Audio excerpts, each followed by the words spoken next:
Dajahao. That means hello, everyone. My name's Alan Clemence. I'm a member here at church.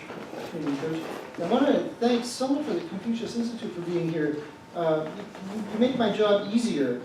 Part of my talk today is to convey my love of Chinese culture, and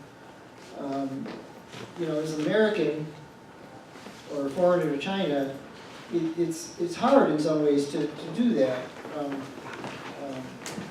And present information, just a sort of a snapshot of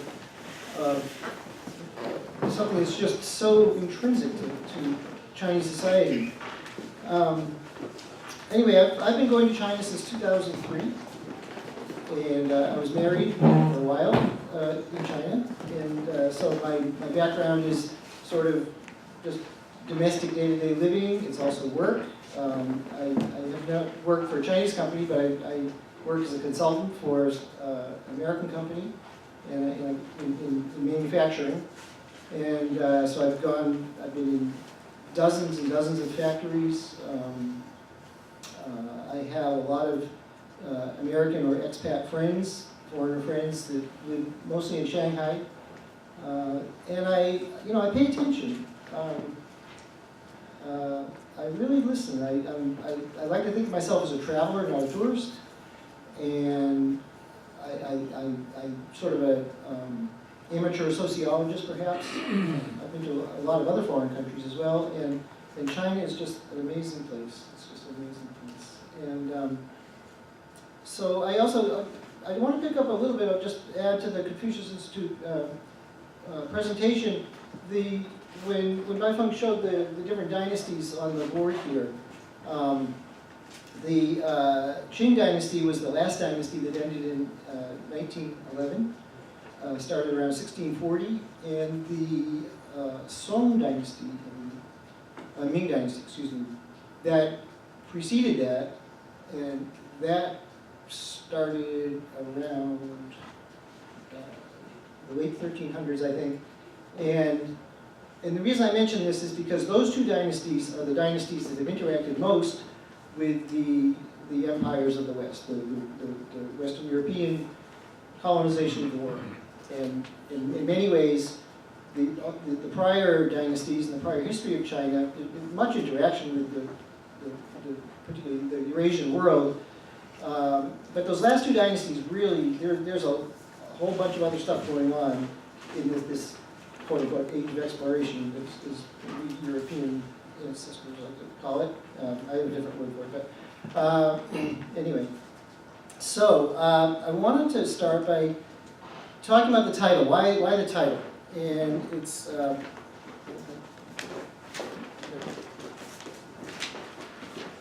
read it exactly, Understanding China Through the U.S. Media, Fact and Fiction. And so this talk really, it's about media, but it's also about China itself. And I'm going to do a certain amount of comparison and contrasting between the U.S. and China for a number of reasons, partly because I'm American, but partly because they're the two big superpowers in the world right now. And the reason I really chose this is because for most of us in the audience here who are not Chinese, the only way we really know about China is through our media, and our U.S. media, or corporate media, and there's a steady diet of distorted misinformation or missing information. We're really, I could blame it on the corporate media, but I'll just say the media in general, they go to great lengths to make sure that we have a certain view of China. And certainly its perspective to the West and its perspective to our own country. And again, it's kind of inaccurate. Sometimes I like to compare it to how we might view Mexico, for example. Mexico has all kinds of different classes of people, different economic classes and successes, professional people now. It's very middle. There's a strong middle class, a big middle class.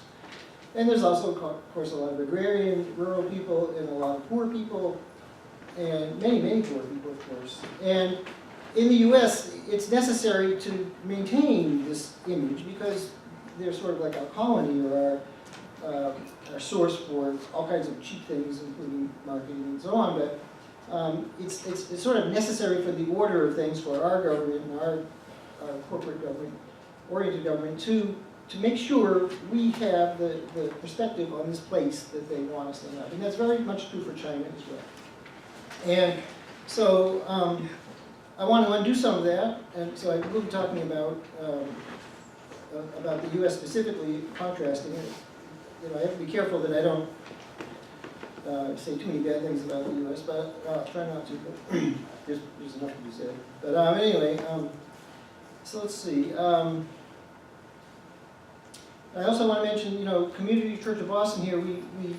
We're very much interested in building community and building bridges and removing barriers, opening doors to other cultures, other people from other cultures, and welcoming other people. And I think as global citizens, we have a responsibility to learn about China. They are the other superpower. You know, they're just a huge economy, and they're a real important country for a lot of different reasons. So when we're looking at China, in the world, you know, all governments have kind of a hard job in some way. It's you know, the reality of the human condition is that there's a lot of things that aren't so good, like burning fossil fuels and competition for resources, and you know, overpopulation, or you know, any number of things. And so we're sort of like being in the business of government is sort of a hard thing in some ways. And I try to look at it, when I think about China, look at China, like, okay, well, how do they stack up given the context of the global reality of all things? And sort of to examine China in a somewhat neutral, objective way. And so that's what I do. And you know, I want to say good things about China. There's a lot of bad things we can say. I mean, they're not doing everything right, and they're human, and you know, there's greed, and there's corruption, and there's individual people grasping for a bigger piece of the pie than even within their own society that you know, might be considered appropriate or good behavior. And that's true everywhere. So as I say, one of the tools I want to use today is to contrast the two countries a little bit. I want to just throw out a couple of general premises that I operate with in general. China has always been a combination of a rural agrarian society and a very well-developed urban society. I won't get into, you know, who serves who or whatever. It's, you know, obviously the agrarian society probably serves the urban society in some ways. But in China, it's like the real action, the real government, the real education. It happens in cities. It's a very urban culture, very urban-oriented culture. And in that, education has always been very important. And I think in the West, we underestimate how much technology, and by technology I mean sort of information of the day, not a little bit different than just the knowledge base of, say, literature or arts or something like that, but technology of machinery, a technological device, you know, as simple as the wheel or something, you know, not anything technological. Anything that's practical, used for economic production, making, you know, the world work for you at any time. So, you know, I'm talking about now, I'm talking about, you know, 2,000 years ago or 4,000 years ago. China is inherently oriented towards using and utilizing the technology of the day as they know it. And it's a really important point that I find to be really overlooked. So, well, I'll talk a little bit more about that as we get, I'm going to just briefly run through some history starting, you know, 500 or 600 years ago. And so another premise is that since around 1500, 1492 era, the West has actively coveted China. And I have a map, and I'm just going to put it up there. You want to see the map? Let's wait on the, can I, Okay. actually, can we do this? It's important.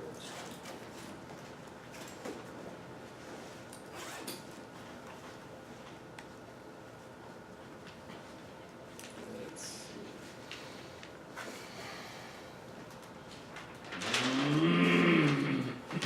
So this map is a great map. It's in English. Yeah, I have masking tape also. You got humans who can hold it up for you, how about? Let's put it on the masking tape. It has to be horizontal. So I'm gonna, I'll leave this up, and I urge you to check it out after the talk. Once you can see all of it.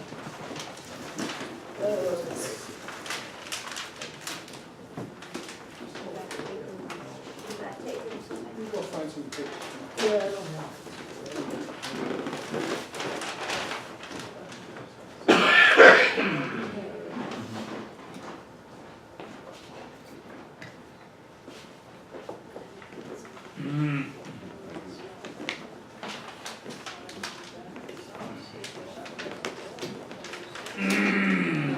I'm just going to go very quickly on an introduction. Slide down.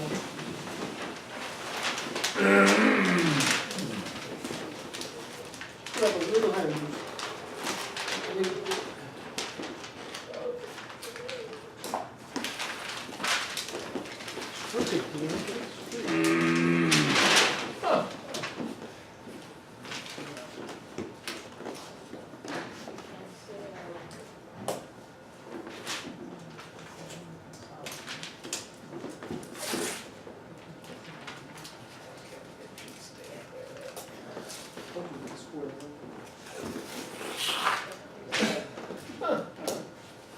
You have the technology. Good. So I know this is really hard to see. Obviously you can't see the detail. But that's okay, because actually what I want to show is just the general shape and its situation on planet Earth, or in sort of the southeast corner, if you will, of Asia. This is Beijing, this is Shanghai, this is the southern coast of China. And just for a reference, this is Wuhan, where I spend a lot of time. This is where this portion of China is the same as New Orleans, basically, 30 degrees south latitude. So this is where our southern coast would be comparable to China. And the bottom line is, this is hot real estate, just like India is. And India was sought after by the Western European colonial powers. China very much was also, for really obvious reasons. Down here you've got 2 and sometimes 3 growing seasons. They experience drought, but it's not dry. It's a fertile place. China is a little bit different, quite a bit different than, like I said, the U.S. landmass, where we have this huge central valley, the Mississippi Valley, Mississippi watershed. China has a huge area of flat, wonderful agricultural land here and elsewhere as well, but it's actually punctuated by a lot of different mountain ranges and small mountain ranges. And that's one of the things that actually has given it this exquisite character historically, because it's been divided in many ways by mountain ranges. So it's not, there's a lot of places in China that are connected and have been connected historically, but they're not easy to get to, until recently, of course. But it's like a real journey. It's like a sort of the archetypical fairy tale journey to traverse the mountains and the rivers and the robbers. And we hear about this in tales of ancient China, that these stories are real. The road to somewhere was fraught with difficulty and danger and who you might meet. And it also allowed for a lot of different cultures to, that's not quite the word I want, culture, but a diversity of cultural groups to be in different pockets of different places.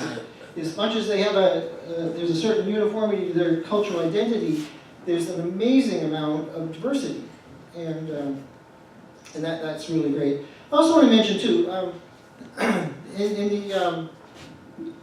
the Chinese language, which we know consists of characters called Hanzi,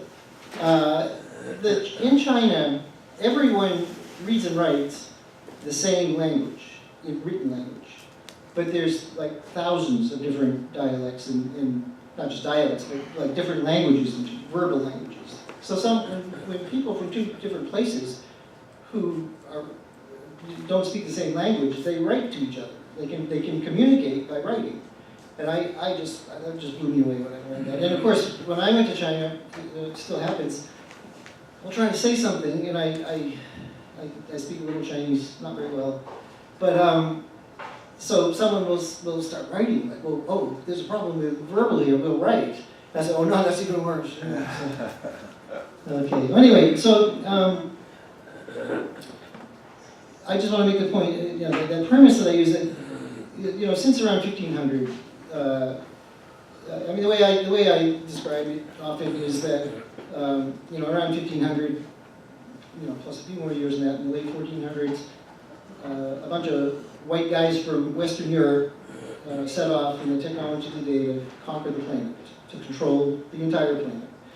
They've been at the same game, on the Eurasian landmass, of course, for a long time, but they left Western Europe, and the idea was to control the whole planet, and China was certainly in that plan. And so another thing I related to that is that this struggle between East and West, the latest version is the trade wars, right? Okay, well, it's been going on for 550 years. It's not really new, and it's presented sort of as a new thing maybe in our daily paper here in the U.S., but I mean, to China and the Chinese government, it's not new at all. It's kind of reality. It's kind of what they live with. And I guess two more. I want to emphasize how that China today, the communist government basically since 1949, is a truly sovereign nation. And the word sovereignty it's just a beautiful word, it's a beautiful concept. It's kind of in short supply, accurately, I think, in the US. We have our own version of sovereignty. The idea that someone is truly autonomous, that there's no higher power governing their right to govern themselves, for one thing, or they can grant that cooperation in treaties and so on to foreign nations, but it's like you are the boss of your domain. And when you're in a world community and you make agreements, theoretically, we're all on the same level playing field, and theoretically, again, you only give that away as you wish, in a very measured way through treaties. So sovereignty, it's a really great concept. I don't continue on with it too much. But so many of the other countries on planet Earth are really closely aligned with somebody, like the US or the Western European nations. And I don't know about Russia. I try not to talk about Russia because it confuses me and it's so contradictory sometimes. But China, I do know it's a really sovereign nation, and that also reflects. It's a great success what they're doing now by being that way as a government, but it also reflects their cultural norms and behaviors. I wish I think about this. I wish I paid more attention to the Confucius Institute presentation to see if it was something there. So now, China, as I say, it's sort of been under the thumb of the West for a number of years, centuries, always in not conflict or fighting off, defending itself against foreign incursions and things, commercial and otherwise. And even, it's debatable, like the Japanese in the 1900s, there's a lot of, there's a school of thought that says that the United States was really involved with a lot of Japanese, or encouraging Japanese imperial activity. So,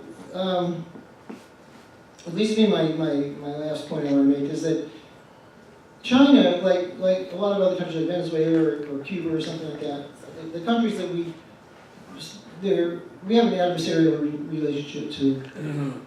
I just want to make the point quickly that it's tough when the U.S. is your enemy, and I think I don't mean to quantify it. I just want to point out the quality that when the U.S. is your enemy, or the West in general, you have to be on your toes. And as much as we should be critical of human rights abuses and things like that, but when the U.S. is your enemy, you're constantly working against undercover agents, destabilizing forces. It's reality, and like Cuba is a good example of that. The Cuban government is this basically a really benevolent, well-intentioned government, but when the U.S. is your enemy, you end up throwing people in jail or doing things that you wish you didn't have to do. And China is similar in that way.